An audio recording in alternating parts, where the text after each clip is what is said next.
Oh, happy Monday, everyone, and welcome to my show where it really is okay to not be okay. I'm Rae Bonney, a qualified counsellor, workplace mental health specialist, and not to mention a very dedicated and oftentimes enthusiastically disruptive men's issues advocate. It's not every girl's dream job, but hey, remember that men also matter. As always, I'm unwrapping one of the greatest gifts going around, and that's people. Layer by layer, we explore the thoughts, experiences, achievements and challenges of ordinary people bound to inspire the best you at the same time, acknowledging that it really is okay to not be okay. So turn up the radio. Today I have some food for thought. The hospitality industry cops a lot of flack for being detrimental to the health of its workers. In 2014, international award-winning chef and founder of Food for Thought charity dinners, Meiers, used his personal experience, an insatiable desire for change, and influencing skills comparable to Oprah Winfrey to do something about it.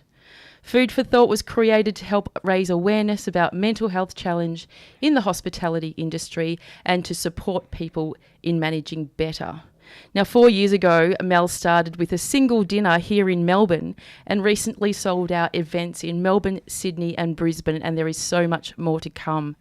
He's inspiring life-saving conversations amongst thousands of industry leaders, workers, their families and friends.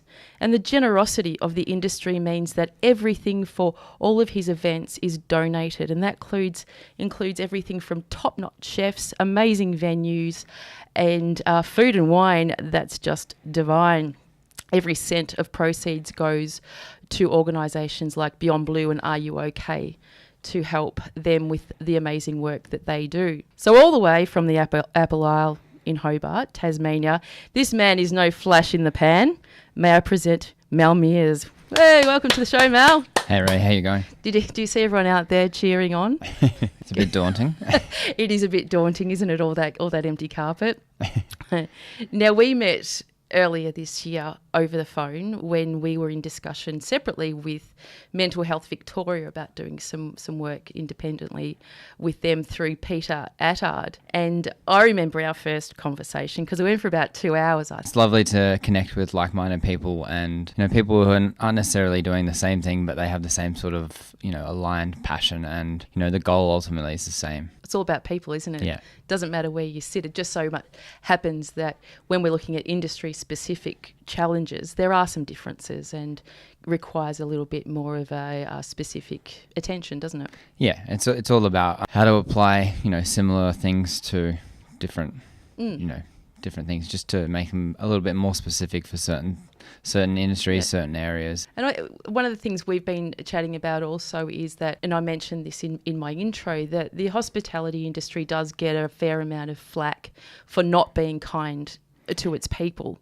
However, there is a distinct other side as well, isn't there? Yeah, I mean, there's a lot of people out there, industry-based and not industry-based, that love to, throw their opinions around and talk about all the problems that, there is around the industry and everything. But, it's not really helpful to solving the problem. It's easy to jump up and down and talk about, the things that are there, but unless you're really contributing to make a difference, it doesn't help at all. There's such an amazing side of hospitality. It's probably something that saves as many people, giving them purpose, giving them a passion, helping them find their place in the world. And I think that we're focusing too much on the negative, which a lot of people tend to do because it's easy to do. Whereas highlighting the positives, finding the positives, and helping reestablish those things that are so great about the industry is, it's a lot harder to do. And I think, people talking about the problems unless they can actually come up with a solution. And that's right. And I look at the thought and underscore thought in Food for Thought, that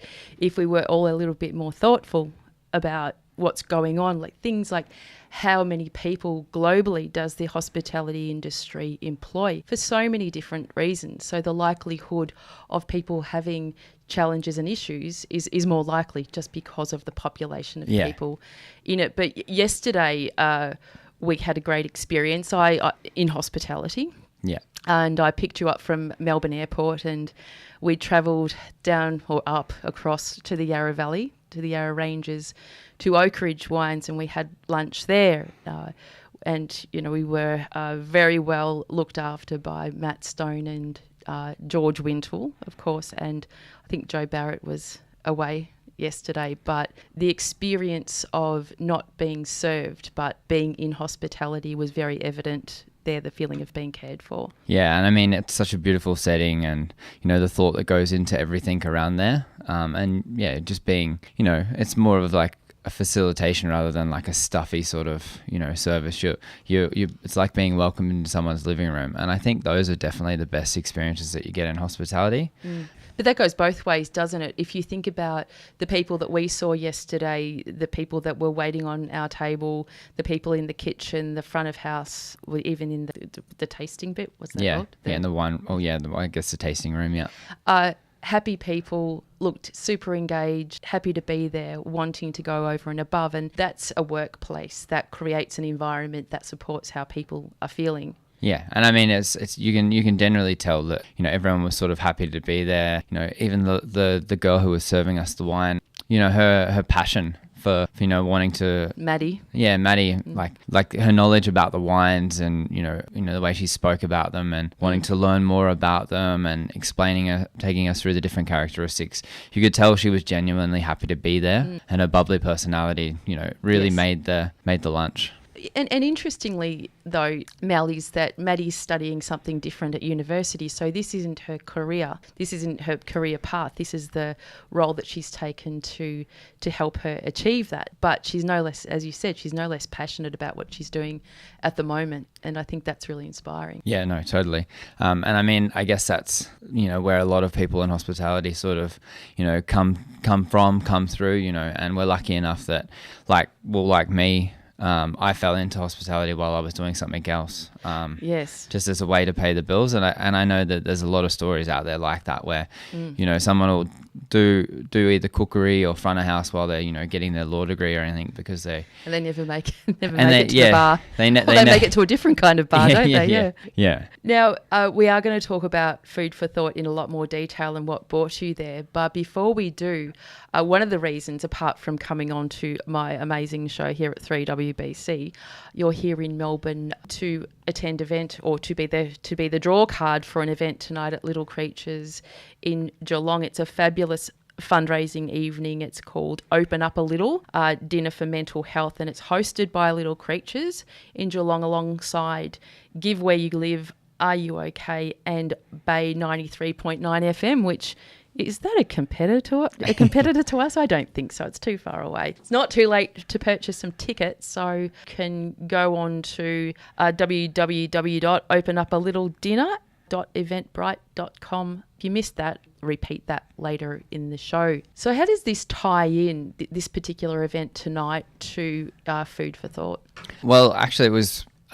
it's actually really inspiring, the fact that these guys are doing this event tonight, and I'm very happy to be contributing to it. So they sort of got a little bit inspired from the Food for Thought that was in Sydney last year, and they wanted to do something specific to their area, and raise some awareness and help out a charity local to Geelong, and do something for the local area. And I was lucky enough to be linked up with them via Are You OK? It's just amazing to see these little sort of like offshoots, and the conversations that are starting around mental health and well-being, because 5 years ago when Food for Thought started, it was a really taboo subject to be able to speak about not being okay, or if you had depression, or if you were suffering from anxiety, all of these things that were just sort of you get on with it. Well, your personal experience was the catalyst for creating Food for Thought, wasn't it? Yeah, I mean, I guess it's a really good example of taking something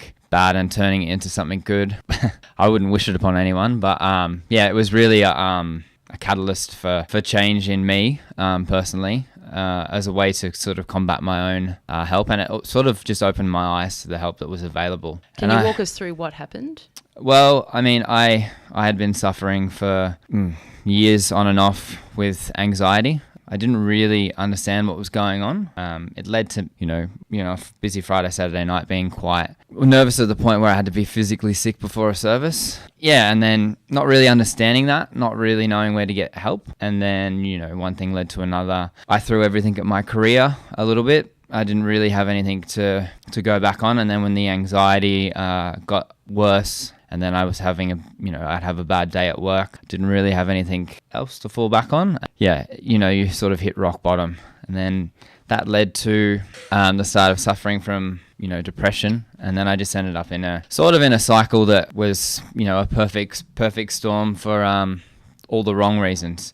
Anxiety led to more depressive thoughts, and then the depression led to being more anxious, and then it sort of just became a vicious cycle. Welcome back. The time is just 18 minutes past 12 and you're listening to 94.1 FM. It's 3WBC with Rae Bonney, joined by international award-winning chef and founder of Food for Thought, Mel Meiers. Now, Mel, we are back in one piece. I did have to exit rather swiftly for my coughing attack.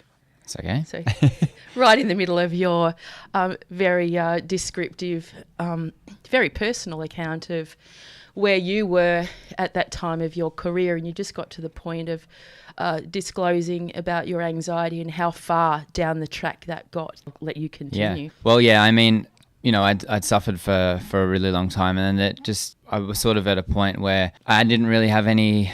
my job wasn't that great. I wasn't in a great relationship, and, I was away from family and friends. And then a few... Because you were originally from Queensland, weren't you? Yeah, and I'd been away since sort of I was 17. And yeah, it was at a point in my life where the anxiety and depression was just starting to get the better of me. And then, it can only take, one little crisis point for everything in your life to be flipped on its head when you're in these patches of depression. And that's sort of what happened with me. And I was at the point where I was considering suicide, and I'm not afraid to share this story because I think it can really help a lot of people. Luckily enough for me, I called my best friend really early one morning, and for some reason he answered. I was very lucky. He managed to speak me down from it, and then from there I was able to start to seek help. For me, it was, I suffered for so long in silence just because, all of the reasons. I didn't want to be a burden. I didn't want to be, looked at differently. I didn't want to be treated differently, but I just needed some help. What kind of help did you seek? Initially I went to speak to a doctor just because, I was at the end. So I really was scared, and I wanted to sort of get back on track. How did you articulate that to somebody that you didn't know, and what the end actually meant for you? Well, after I started speaking to my best friend, and then my family, it sort of became a little bit easier to speak about. And then I guess, at that stage I sort of had just let the walls down. And it wasn't going to help me to be guarded anymore. So I just sort of, I had my family around me, and they just sort of, gave me the support that I needed to, to be able to have my walls down and not feel vulnerable. And then I guess, from there, as I started to get better, I started to understand a little bit better, what I'd been going through, the help that was available that I'd never really realized was there. For example? I mean, like for the hotlines, and just the information about anxiety and depression and all those sort of the amazing resources that, Are You OK and Beyond Blue and Lifeline and stuff provide, help people that are suffering. You mentioned family and how supportive they were once they understood what was going on for you. And quite often I get questions from families about how do we help somebody when we know that they're not travelling well, but we don't know what to say. I guess my question to you is, what could your family have done in earlier intervention for you, do you think? Well, I mean, it was probably a little bit harder for my family because they were away from me, and I'd been in and out of the country, like trying to, learn my craft. But I guess, if you're worried about somebody, the best way, I guess, is to sort of, strike up. But how would they know, like in this case, because this is, your story is not unique. Yeah. There are many people that are isolated from their family who will be experiencing something similar to what you did. And how do we look for those other cues when we can't see somebody's face or sometimes even hear their voice? What are some of the other things that people may have noticed that have changed in you? I mean, I guess change is the biggest one. So behavioural change, like changes in appearance, being reclusive, I guess, so if you're connecting with your family fairly regularly, and then all of a sudden you're not doing that as much. And then, being reclusive from friends. That's another sort of thing when you're taking yourself out of situations because you sort of feel like you're a burden. Even things like Facebook. Yeah. When people's Facebook activity changes is a time to be able to check in, and even though it gets a fairly bad rap, social media, it also has its advantages as well, doesn't it? No, definitely. In terms of connecting people. So then once you had sort of got your head above water, how quickly was it that you decided to form something like Food for Thought? I mean, I've always wanted to try and give back and help in some way, and I just never really understood how I could do that. And it was a couple of months after. When you say always, and this is, sorry to stop you there, because I'm not having a coughing fit at the moment. People say, I always wanted to do something like this. So when you say always, from like when you're a little boy? Well, I've always, not always, okay, I'll stop saying always. Correction. I wanted to be able to give back in some capacity, I'm like just trying to figure out how I could do that as a chef, providing help for like homeless people, like feeding people. I was sort of just trying to figure out how I could do something. And I mean, there's the sort of things that you think it's easy like to do, but I was really just waiting, I guess, to be presented with, what ended up being Food for Thought. I was just sort of trying to figure it out. I wanted to give back, but never really figured out the way, rather than just, like going and, not that there's anything wrong with going and helping in a soup kitchen or whatever, but with the work that I do, it sort of can be quite hard to get up those early hours and do that sort of a morning. Yes. When you're finishing at 12 o'clock, 1 o'clock at night. So. And I think you're exactly right. A lot of people thinking about what charity is, or donation or donating of your time, it has to be sustainable and achievable from your perspective. Oh, no, totally. Like it's not there's no point, but it's, what's the point? Oh, yeah. So if you're unable to sustain it, like it's like I have to turn down some events sometimes, because if I'm in poor mental health, then how am I supposed to help other people? Just because I'm, because I'm taking on too much and I'm exhausting myself, that's not going to be great for me. Yes. I mean, I still try and help as many people as I can, get to as many events and speak at as many things as I can, just to try and get the message out there. But I also have to be very conscious of that, because if I'm not, then it becomes unsustainable and I put myself at risk. Have you been in a position where you felt sort of where your mental health might not be as buoyant as it should be working in that space? Not yet at the moment, but I am very conscious of it. There was a point recently then, I was getting asked to do a couple of things, and it was at one point I had like 4 weekends in a row where I was going to be away from home, and I just it was a good opportunity. I just had to sit in it and just be like, well, okay, like actually it might be a little bit too much. I'm going to have to be getting up early every weekend, and then probably going to just, rinse myself. So, and then I was able, luckily, be realistic with myself and be like, okay, maybe I need to just take a break here, because otherwise I'll be exhausted. Yes. So how do you manage the expectations of those around you? Because you've carved out a space now where you're not only a chef, and we're going to talk about where you're heading to next later in the show, but you're also a mental health advocate, and you're an ambassador for Are You OK?, which is a big undertaking, and you've become quite a public figure very, very quickly, where everybody's asking your time. I guess how that affects you, and how do you tell people no? Well, I mean, I guess it's just being honest with people. There's no reason to hide behind it, and people are very understanding. Like if it's something that I can do, but it's always humbling just to be asked. So, but I have to be realistic. But do you think the stigma, and I'm sorry to talk over you, but the stigma is still there or even the stereotype is still there, that if you're a public figure and you're a public speaker and you speak confidently about your topic, even if it's mental health and your own experience, that people still can't reconcile that you might not have days where you can function very well? I mean, it's like definitely like that. It's like anything, I mean, with the hospitality industry, there's this expectation that we're all robots. We're actually human beings, and there's this expectation, and mistakes do happen. Like you're in a human interaction workplace. So, you might be expecting to go out for the perfect meal and something goes wrong.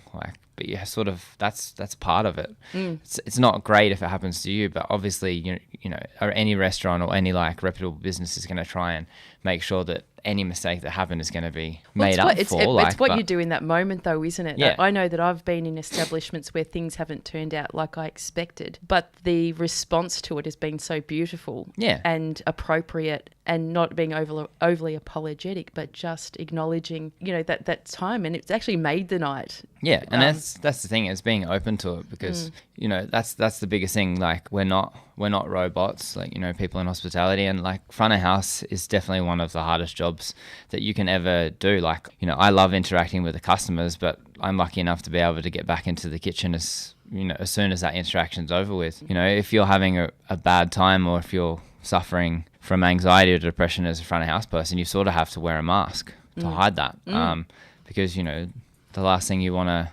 have to do is, you know, you don't want someone who's there trying to enjoy a meal, like, you know, you need to, it's part of a show, I guess, like. But I think, and I had a lot of puns for this show today, and one of them is around, you know, what you're dealing with is literally a moving feast, because you don't know who your customers are going to be every day, generally. Yeah.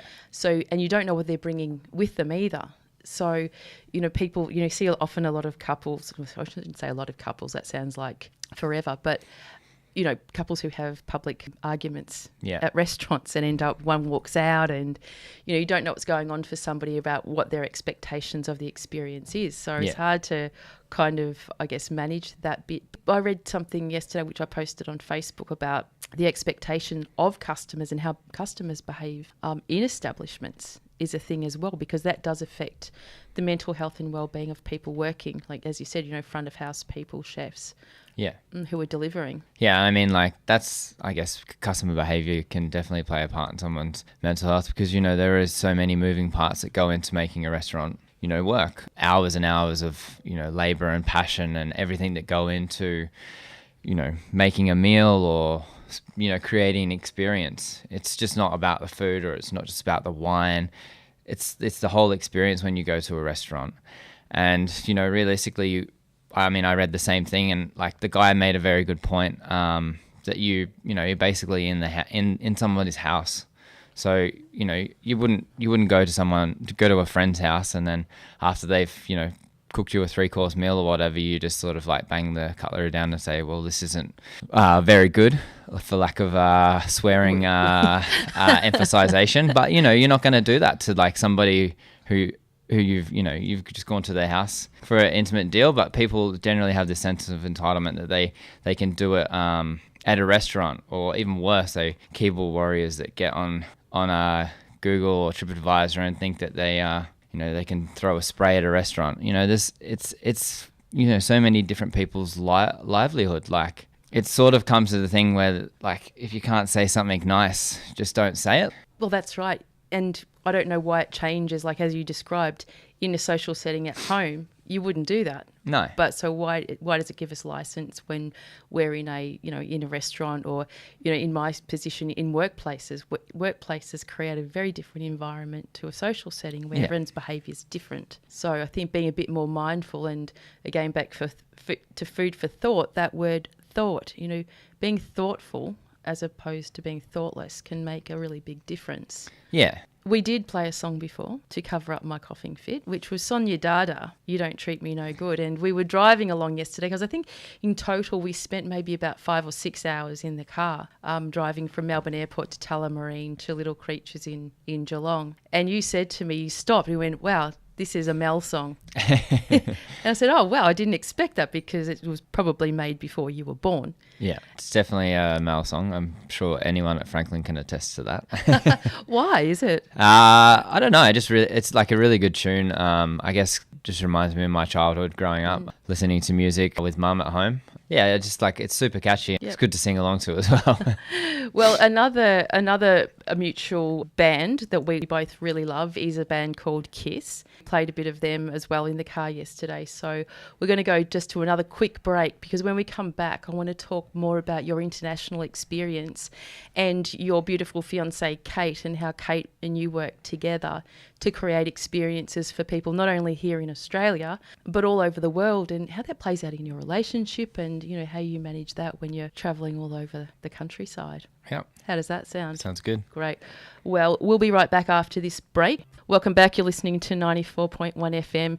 It's 3WBC, and I'm here, Rae Bonney, joined by international award-winning chef and founder of Food for Thought charity dinners, Mel Meiers. Welcome back, Mel. Thank you. We're just having a bit of a chat in the break and reminiscing on how well the show's going. Yeah. Now, I understand we before we left off, we were talking about the next segment, talking about more of your international experience and what that feels like in terms of how you're delivering. But going back to the start, I heard a story about you, that you were studying hotel management back in what year was that? Oh, I don't know. I was 17. Yeah. So 17. what was that, 2 years ago? 2 plus about 15, yeah. But that was in New South Wales. Yeah. Yes. So I was, I finished high school and then moved to Sydney to get away from the little coastal town, and had an opportunity to do a TAFE course and started hotel school, and didn't have a clue what I was going to do with my life. And then I was waiting to buy my textbooks, and I got approached by a chef who thought I was an apprentice, because there was obviously a culinary college attached to the hotel one. And I told him I wasn't an apprentice, but I needed some cash, so that's sort of how I started. So how long did it take for it to ignite in you? I mean, it was pretty instantaneous. Like, it took me a couple of years to convince myself that it was worth undertaking an apprenticeship, and but it was more like the sacrifice of the low income that's attached to an apprenticeship. I mean, it's a lot better. But aside from all of that, I mean, the more of the passion thing, like, it was like, were you just like, as soon as you went into the kitchen, were you just fascinated? Well, yeah, I mean, I had a pretty humble childhood growing up, like simple like Stocko family meals and stuff, and then I went into this place, and this guy's scooping out potato and then adding flour to it, and he's like, oh yeah, so this is gnocchi, and then like I got a taste of it, and I was like, holy. All I ever really had was mashed potato growing up, so yeah, it was like, I didn't know you could do these things. The humble potato. Yeah, and I mean, that's sort of, I guess, where it all ignited, because I was seeing all these amazing things that I didn't have a clue were possible. Started off with Italian cookery and just sort of went from there. Oh, okay. And do you still have a passion for Italian cookery? Yeah, I mean, I'll always have a passion for Italian food. I pretty much just eat pasta on my days off. So, you can do so much with just, a simple pasta, eggs and flour. And that's right. But you've acquired a lot of skill and experience, not just here in Australia, but what followed all of that was an exciting career in Sydney, Melbourne, London, New York, France, and I know the list goes on a little bit there, but what was your favourite country and your favourite experience?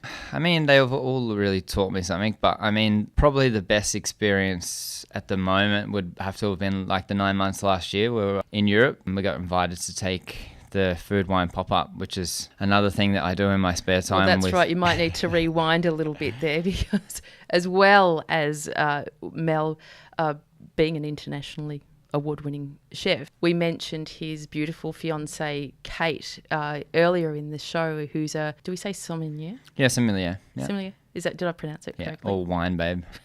An all wine babe, she is. Her and Mel established an organisation, Food Plus Wine Pop-Up. Yes, which they very literal name. yeah. Get some food, get some wine, and you get it at a pop-up. You never know when it's going to pop up. But having such success here in Australia, you took it over to Europe. Yeah, we were around Australia, like a couple in Melbourne and Fremantle. And then, we got invited to Provence, so down in the south of France. Poor thing. Yeah, so it was pretty bad timing as well, going into spring in France. So. No, I didn't know you were engaged until yesterday. Please tell me that you proposed in the south of France. No. Oh. I proposed after a Nick Cave movie. Not even a Nick Cave concert. No. A movie. Oh, we went to a concert before that, but it was just the timing. Yeah, here in Australia. Yeah. Oh, okay. Here in Australia. All right. Burst my bubble. But anyway, continue. Yeah, so we got invited over to Provence and we did like a 3-month residency there. It was initially just going to be a 3-month, sort of 4-month trip, have a little holiday at the end. And then, we had a fair few people come through the door and we ended up 3 months turned into 9 months. And we were in different parts of France, Montpellier, Arles, Antibes, and then we went to Brussels, London, Portugal. Where else did we go? I'm sure there was other places, but... And this was word of mouth? A lot of it was word of mouth. We got approached by some people and then got connected with other people from, other places we'd popped up. Friends had a restaurant in Montpellier, so we went and we did like 2 things with them. We did like an Indian barbecue, took over their kitchen for a Sunday lunch, and had a lot of fun in the sun, playing pétanque and drinking pastis. It was great. It was a great time. But also when we're talking before about how fatigue can affect your mental health, and also when you're on, you guys are the stars of the show and you have to be on all the time. Yeah. Especially when you're packing bags, repacking bags, getting on planes, traveling. What was that like for you and Kate as a couple? I mean, it was good that we've sort of, we've got each other for like support. It was pretty full on. One of the most rewarding experiences I've ever had. But, we would rock into some places, a day or two before, sort of meet a few people, get prepping and then pop up for, sometimes 1 night or 2 nights, and then, up to 6 nights or to a month or 2, and then, we would be gone. So, trying to figure out, sometimes we didn't speak the language, sometimes we barely spoke the language, and just trying to figure out suppliers, how good, what the staff were like we were working with, where we could get, some really good wine, some Australian wine to try and show people, what part of what we do. But yeah, it was definitely wasn't easy, but it was really rewarding. Was there ever a time when you felt like your mental health was declining and that you needed to do something about it? I mean, it was a little bit of a crunch in the middle, but then I sort of, we made sure that we had like a little 2-3 week rest period in the middle of it, just because we had a pretty full on schedule. And it was like, okay, let's not book anything in this period, and let's just have a bit of time for ourselves. So it's important to recognize that when you're on, it can be a false economy if you just push yourself, because eventually you get so fatigued that you can't really think properly. Yes. The work that you're doing is not that great. Like, it's still good, it's still to a level, but it's not necessarily the execution you would probably... And not to mention, kitchens, especially, your commercial kitchens, are very, very dangerous. And you and I, again, had a conversation yesterday about young people coming into the industry and what it might feel like being a new apprentice or even a pre-apprentice in a kitchen, where the expectation is to just learn fast on the spot. But all the dangers, just the typical dangers of sharp knives, hot, boiling. Yeah, hot oil. Yeah, flames and everything. Yeah, it's a pretty daunting thing when you actually, as an experienced chef, you sort of, it's all second nature to you, like cutting second nature. Yes. The dangers, all those sort of things are just, become autonomous because it's repetition. But we look at a work site, for example, and we've got high vis, we've got hard hats, we've got steel caps, so many things to keep us physically safe. But in the kitchen, there's relatively little to keep your physical being safe. Yeah, I mean, it's just more of like a training based sort of safety techniques, and there are a lot of like little things that you don't realize that you take for granted, but it is quite daunting when you're new to the industry, especially.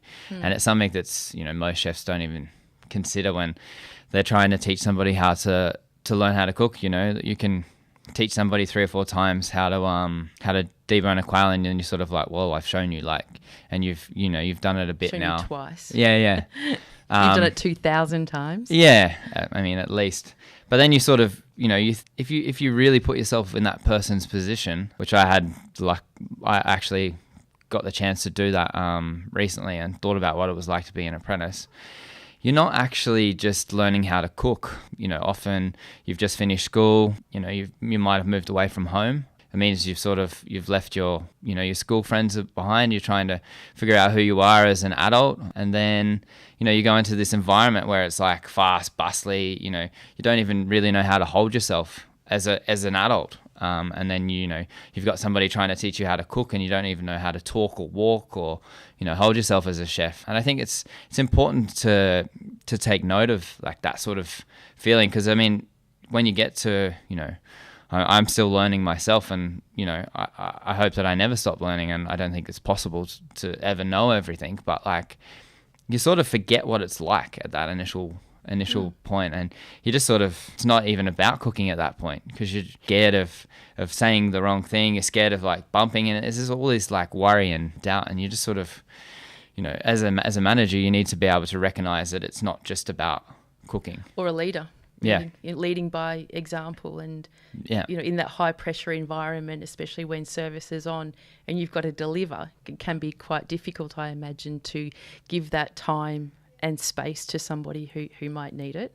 Yeah, no, definitely. And I think that's probably one of the hardest things when you get to a certain level is, you know, it's one thing like to be able to cook really well, but then to be able to actually like lead somebody and, you know, teach them how to do it. I mean, you can do something like really, really well, but then you have no clue actually how to train somebody.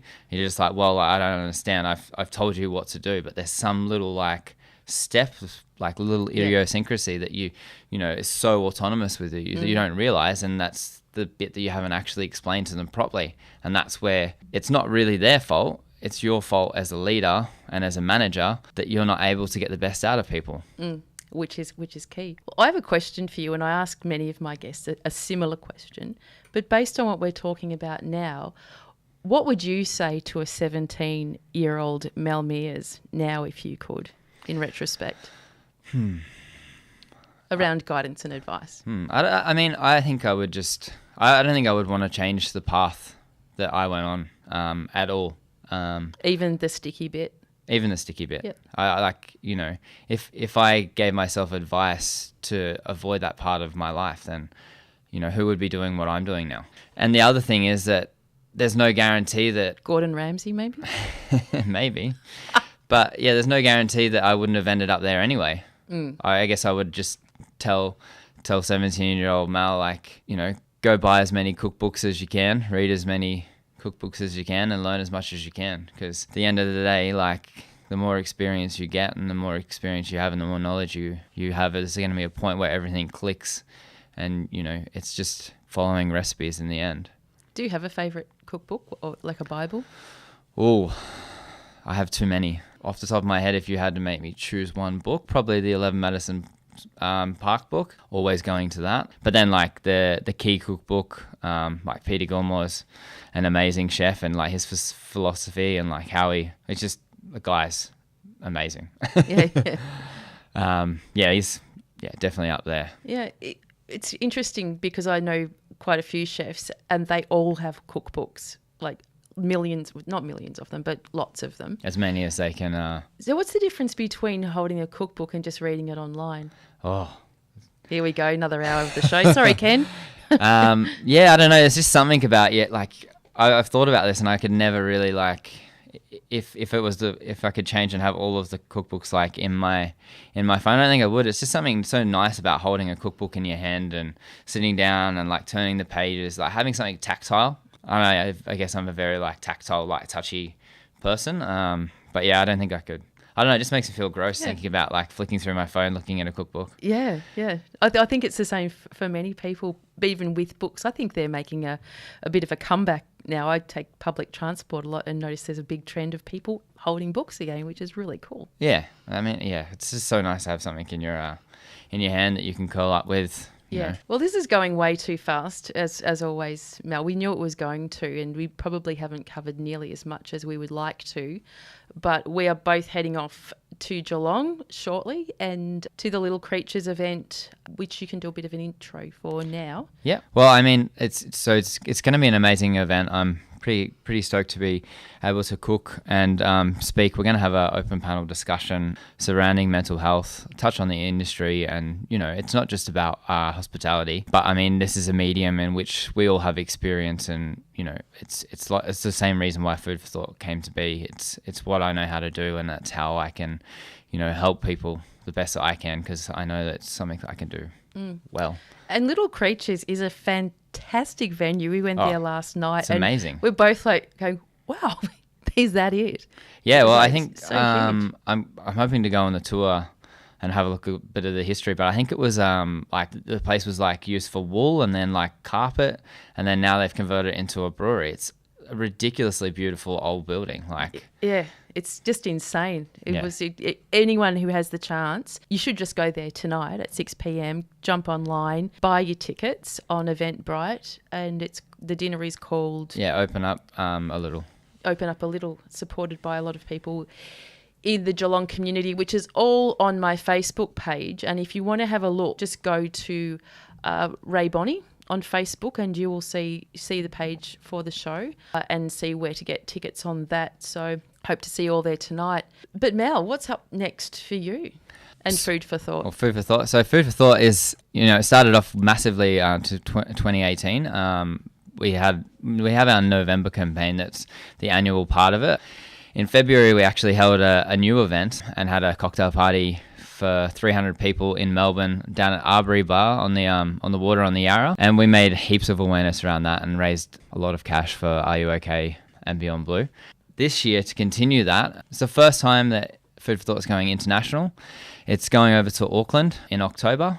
We're going to kick off the second half of the year over there. I've managed to wrangle up 6 of the best young chefs, like rocking the stoves over in Auckland. So that's going to be... Rocking the stoves, I like that. It's going to be an amazing way to start. Had a lot of support from King Salmon, which is a New Zealand-based company, probably like the benchmark supplier of salmon, I think, in the Southern Hemisphere. Wow. Probably the world. Are they ethical salmon catches? Yeah, sustainably farmed, and it's such a beautiful product.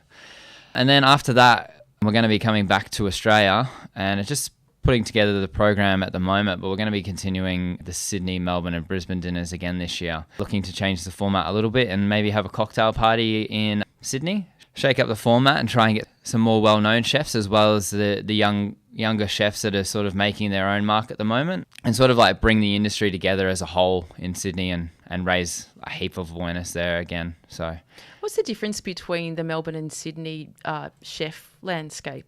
Pretty similar. I think, there's a lot of amazing restaurants in both. I think the difference is that in Melbourne there's a lot bigger of like the level that are sort of just like, there's these amazing like sort of one hat restaurants in Melbourne, and then just below that like of chefs like that's sort of doing like cafe and just like really good like eatery style food. I think that's really like high quality.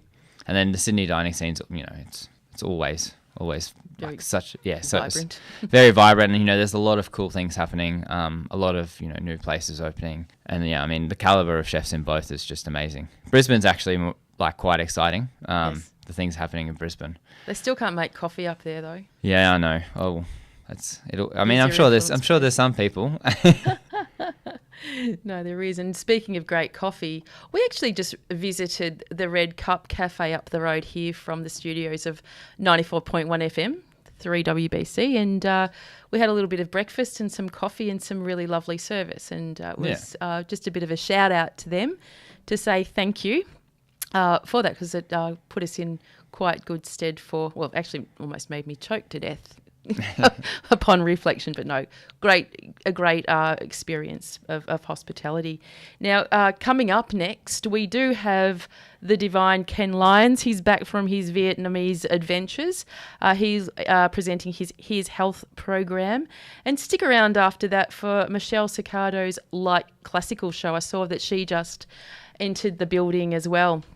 Now, Mel, it's always good for us to give a little bit of shout out. You talked about support lines before, but quite often when we're talking about certain topics on this show, it can bring up feelings for people in our audience where they might need a little bit of extra support after listening in. So if you are feeling like you need that, don't forget to call Lifeline 131114. That's 131114. The suicide callback service is 1300 659 467. And of course, emergency services, it's there for a reason. And don't hesitate in calling it, because you won't get into trouble for trying to save a life. If you want to give me some feedback, you can contact me directly at my email address, which is rae.bonney@3wbc.org.au. Go to Presenting Rae Bonney on Facebook, or you can phone our station manager, John Farmer, directly on 03 9285 4846, because we do like feedback, only if it's good, of course. And John loves to take your call. I'll be back next week. And Mel, thank you so much for coming all the way from Tasmania to be on the show. Thank you very much. And thanks to everyone who listened. Look, my phone's... Oh, it actually has been ringing off the hook. But good luck tonight. I'm really looking forward to being there and seeing you in action and sampling some of your production. Yeah. What do you call it? Your food? My food, yeah. Your food? Yeah, it's going to be good. Knocking out some beautiful homemade stracciatella today. Yes. Now, we could have a whole segment on that because that came into my life more than once yesterday. So look it up. How do you spell it? It's Stracciatella. Stracciatella. Stracciatella. Now, until I'm back next week, remember that it really is okay to not be okay. And don't forget to ask that question. What does it feel like being you today? See ya.